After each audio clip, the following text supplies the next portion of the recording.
and you you got to kind of smack it around and say, hey, yeah, you know, you got to sing. Okay, I'm going to stop at that. You guys have any questions or anything to say? Mm-hmm. Ruben. Sorry. That's okay. You knew it was me, Mark. Yes. But it's gonna be me. I guess with warm-ups, right? How many times I get like if you do one warm-up for the day, does it last for the day, or let's say you sing for a little while, you go do something else. Do you start your warm-ups again? It seems to me that it lasts for about 3 or 4 hours. Now I'm talking about a warm-up, not exercises. So I'm saying you're going to sing, and you're just kind of warming up. I should say it's more like if there's a gap of 3 or 4 hours, then it seems like it's kind of diminishing, you know, sliding away slowly. And so 5 or 6 hours is kind of like, well, you probably ought to do that again. A warm-up as opposed to exercises. Okay. Okay. Anybody else? All right.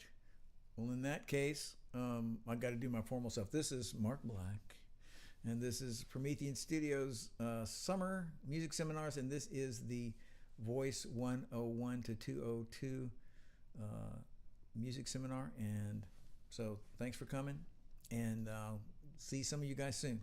Thanks for coming, Mary. Bye-bye.